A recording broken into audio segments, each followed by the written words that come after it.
Magandang araw mga ka-viewers. Ito si Kasangga Angeline Miavi Canyola live sa San Agustin Gym ng Iloilo.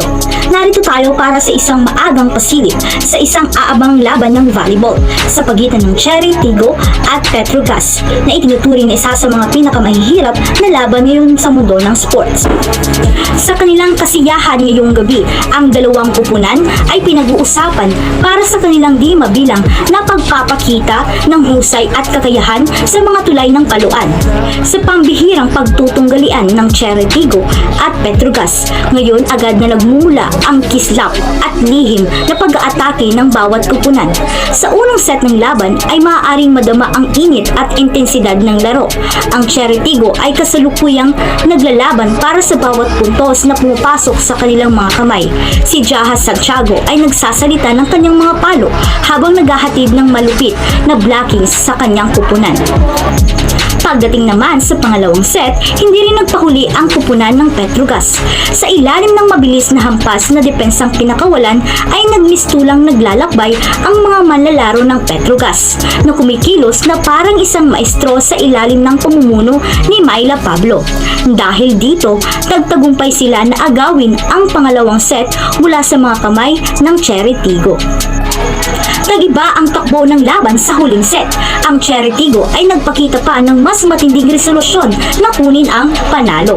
Ang matibay na depensa at maasim na depensa ay naging kanilang tibay na nagtulak sa kanila upang makamit ang tagumpay na sa huling set. Sumiklab ang mga damdamin ng mga manonood at naging saksi tayo sa isa sa mga laban na hindi malilimutan. Ang Cherry Tigo ay nagtagumpay laban sa Petrogas sa score na 3-1. Masasabing ito ang kaunahang pagkatalo ng Petrogas sa buong larong kanilang ipinakita.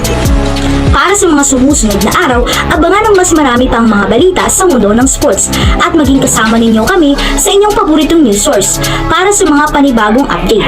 Maraming salamat sa pagtutok mga ka-viewers. At ito ang inyong Kasangga Angeline Canyola na nagsasabing habang may laro, may balita.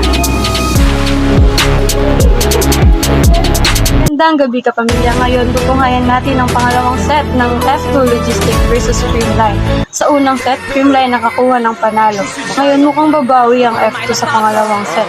Maganda ang naging kasahan ng bawat kupunan. Nausasalo nila ang bawat palo ng bola. Again, great defensively shown by the Cool Smashers. They are hanging on here in set number 2 as Fajardo give it up again to Myla Pablo. Still no goal. De Guzman with Gemma Galante. What a dig by Macandini. Soft touch by Myla. Alright, this is going to be a chance ball for F2. They go to Kim Fajardo. It's still not over, Neil. Ngayon, Myla Pablo tinapos na ang pangalawang set. Standing 1-1. Panalo ang F2 sa pangalawang set. Ngayon, abangan naman natin ang pangatlong set kung sino ang mananalo. Magandang gabi, Crystal Glass, kung babalik.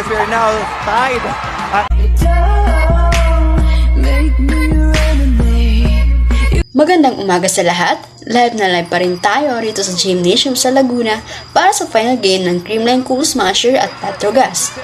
At kita natin na isang puntos na lang ay matatapos na ang laro. Napaka-crucial na ng larong ito at talagang nilampaso at pinangulanan ng malakas na palo ng grupo ni Alyssa Valdez ang kupunan ni Sultanes. Ngunit kahit lamang na ang Creamline ay pinapakita pa rin ng Petrogas ang kanilang nagtataasang depensa. Sa ngayon, ang bola ay nasa Petrogas, isang mali lang nila ay panalo na ang Creamline Cool Smashers. Makikita natin sa mukha ni Sultanes ang pagod at kaba dahil na rin sa sigawan ng mga fans. At hinampas na nga ang bola punta sa Creamline. At Yensa, kinuha ang bola, pinasa kay Murado. At boom! Galansa, kinorner ang blocker ng Petrogas at nasungkit ang huling puntos. Sa huli, kampiyon na naman ang Creamline Cool Smashers.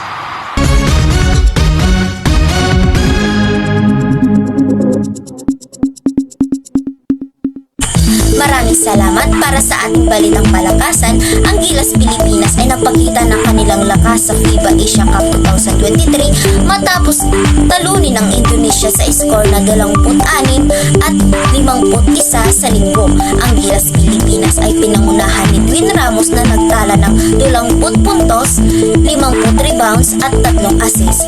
Ang Indonesia naman ay hindi nakasabay sa bilis at husay ng Gilas na nagdomina sa lahat ng aspeto ng laro. Ang Gilas ay nakatakdang harapin ng South Korea sa kanilang susunod na laro sa Martes. Yan ang ating balitang palakasan at ako si Jessica Yumul para sa number 1 and most trusted region network in the country. Ito ang Sports Desk. South Beach. Magandang araw Pilipinas, ito si Rafi Villamor at ito ang Sport News. Mga kababayan, sa araw na ito ay tututok tayo sa Kasia Center sa Miami, na kung saan ay magaganap ang labanan ng mga kupunan ng Lakers at Miami Heat. Ito ay isang pagtatagpo na naman ng dalawang malakas na kupunan na naglalaban para sa tagumpay sa larong basketball.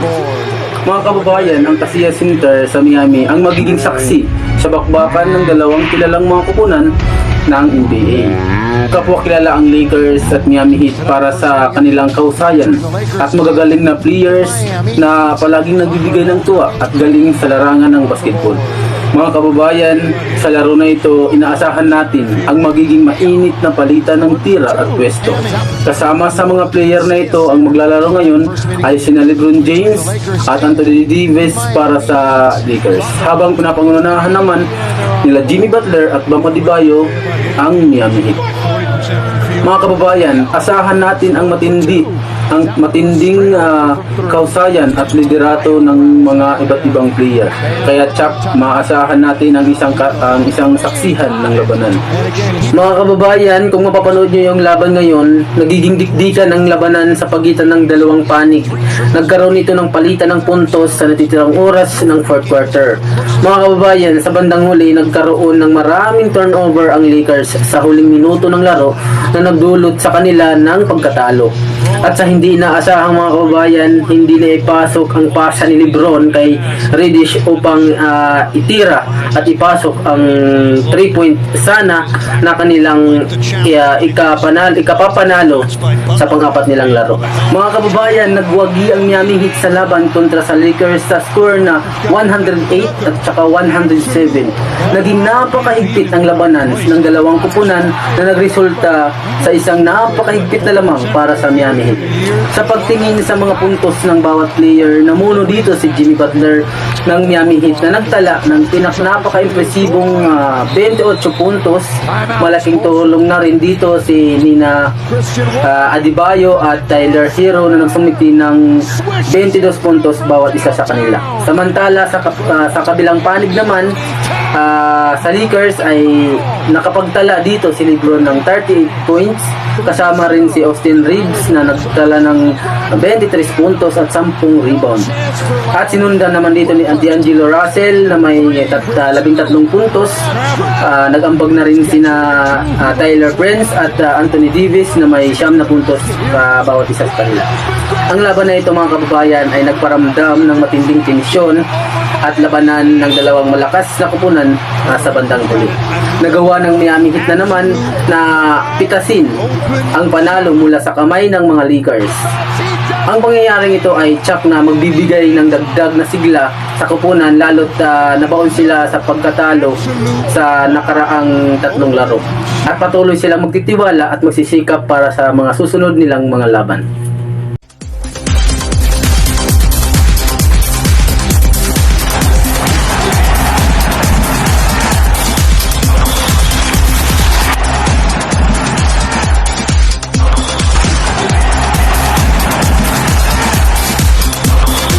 Pilipinas, narito ang nagbabagang balita sa oras na ito.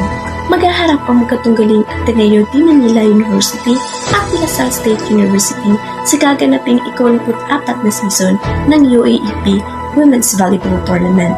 Ito ay gaganapin sa 8 araw ng Marso sa Mall of Asia.